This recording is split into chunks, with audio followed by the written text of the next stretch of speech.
দর্শকের মধ্যে আমরা জানি প্রধান উপদেষ্টা ডক্টর মোহাম্মদ ইউনূস এবং জাতিসংঘ মহাসচিব অ্যান্তোনিও গুতেরেসের কক্সবাজারে যাওয়ার কথা। হযরত শাহজালাল আন্তর্জাতিক বিমানবন্দরে আছেন সহকর্মী নাদিয়া শারমিন, যুক্ত হচ্ছি তার সাথে।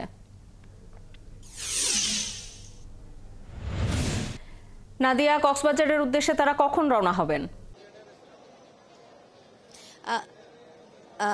শাওন, আসলে আপনি জানেন যে মারুফ যেমন বলছিল যে প্রধান উপদেষ্টার কার্যালয়ের বৈঠক শেষ করেই কিন্তু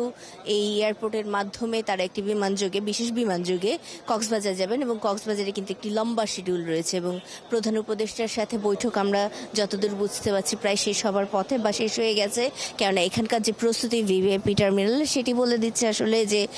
মোটামুটিভাবে তারা প্রধান উপদেষ্টা এবং আন্তোনিও গুতেরেস দুইজনকেই এই পথ দিয়ে নিরাপদে বিমানে তুলে দেওয়ার জন্য মোটামুটি প্রস্তুত রয়ে গেছেন এবং জাতিসংঘের মহাসচিব এবং প্রধান উপদেষ্টা একই বিমানে যাবেন কক্সবাজারের উদ্দেশ্যে। সেখানে মূলত রোহিঙ্গা ক্যাম্প পরিদর্শনটি মূল কার্যক্রম। তার আগে যেটি হবে যে কক্সবাজারে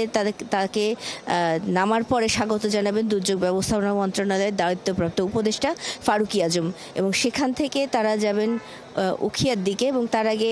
কক্সবাজারের বিমানবন্দরের পাশে খুরুশকুলের যে জায়গাগুলো, খুরুশকুল জলবায়ু উদ্বাস্তু কেন্দ্র, সেটিও পরিদর্শনের একটি শিডিউল রয়েছে, সেটি করার কথা রয়েছে এবং উখিয়াতে মূলত গিয়ে সেখানে রোহিঙ্গা লার্নিং সেন্টার, রোহিঙ্গাদের সাংস্কৃতিক কেন্দ্র, পাটজাত যে পণ্য সেগুলোর উৎপাদন কেন্দ্র, এই অর্থাৎ রোহিঙ্গাদের ওইখানকার জীবন জীবিকা নিয়ে যে বিস্তৃতি, সাংস্কৃতিক কার্যক্রম, সবগুলো কার্যক্রম তিনি আসলে এই জায়গাগুলো থেকে পর্যবেক্ষণ করবেন। রোহিঙ্গাদের ওখানে তিনি আগেও গিয়েছিলেন, এবার আর একটু বড় করে এই গুছিয়ে তাদের সাথে ইফতার করার যে কার্যক্রম সেটি থাকবে এখানে এবং তার পাশাপাশি কিন্তু রোহিঙ্গা যারা নেতারা রয়েছেন তাদের সাথেও তার দেখা করার কথা রয়েছে এবং রোহিঙ্গা নেতাদের সাথে দেখা করে তাদের অবস্থান জানা, নারীদের সাথে দেখা করে তাদের অবস্থান জানা, এই সব কিছুর মাধ্যমে কিন্তু চেষ্টা চলবে যে রোহিঙ্গা ইস্যুটি, যেটি কিন্তু গাজা এবং রুশ ইউক্রেন যুদ্ধ, এই নানান বিষয়ে, নানান ইস্যুর মধ্যে চাপা পড়ে গেছে, সেই বিষয়টিকে আরেকবার আন্তর্জাতিকভাবে সারা বিশ্বের সামনে তুলে আনা এবং এই তুলে আনার কাজটি করার জন্য খুবই জরুরি এই মুহূর্তে